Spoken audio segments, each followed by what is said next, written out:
sa pagbisita ni DPWH Secretary Vince Dizon sa pipila ka infrastructure projects sa Cagayan de Oro City ug Misamis Oriental, gipasalig niini ang dugang pondo alang sa Cagayan de Oro City Coastal Road Gusa to Puerto portion, samtang paspasan sab ang pagtukod sa Bridge C sa Tagulwan River.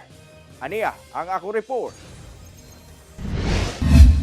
Unang giadtuan ni DPWH Secretary Vince Dizon ang nagpadayong pagtukod sa Cagayan de Oro City Coastal Road, Barangay Gusa to Barangay Puerto portion nga giponduhan og 150 million pesos gikan sa GAA 2025.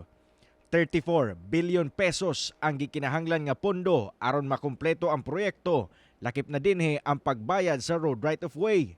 Matod ni Dizon, pangitaan nila og foreign funds ang maong proyekto aron mapadali na ang pagpatukod niini. Sa coastal, this will take some time because it's really, there's a lot of money that we need here. So we will first need to look for the funding source, no? And this needs to be foreign funding because it's too big. If it's local, it will take too long, because districts all over the country, provinces all over the country are competing for limited local funds. Gipaminaw sab sa opisyal ang mulo sa fisher folk sa Gusa nga maapektuhan sa Coastal Road Project. Gibisita sab niini ang ginatukod nga East Interior Diversion Road nga adunay gitas-on nga 11 kilometers. Mo konekta kini sa Cagayan de Oro City padulong sa Bukidnon. We will now have an additional close to 1 billion for 2027. No, substantial yun. Yun ang pinakamalaking pondo na binigay ng DPWH for that project. No, so, and then we will seek local funds, future local funds for that. Kasi kailangan pa rin natin ng maraming right of way pa doon. Thank you, Secretary Vince, for being able to pledge that we are going to finish that with local funds. Yes. And then we can now have an alternate highway because from Galaxy Gusa to Puerto, grabe ang traffic. Usara na ka highway, nothing else. Sa Tagulwan, Misamis Oriental, gisuta ang problema sa huot nga dagan sa trapiko tungod sa pagkaguba sa Bridge B sa Tagulwan River nga natukod pa ni adtong 1968. Mabati gid niya, kita niya ang traffic. Sigurado gid ko akong di man siguro siya makapamalikas ganina nagbaklay dinhi, nay nag-abri bintana di nako makaila. Ang van maroon ang color, giabri bintana gikasab-an mi.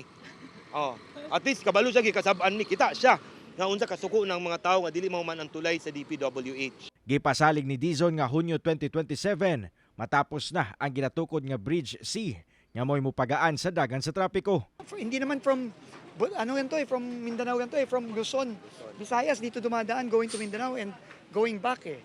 So this is critical, no? So our commitment was kahit na hindi napasok ng malaki sa 2026 budget, we committed to fund portions of it through DPWH savings, and then now we have full funding for the Bridge C for 2027. Sunod tuig nakatagdang sugdan ang reconstruction sa Bridge B aron mahimong 6 lanes na ang tulay sa Tagulwan River nga nagakonekta sa Cagayan de Oro ug Butuan City. Sa moabot nga semana, sugdan sab kuno ang dredging sa Tagulwan River samtang ginahikay pa ang flood control plans sa mong suba aron malikayan na ang pag-apaw niini ug galing adunay pagdaot sa panahon.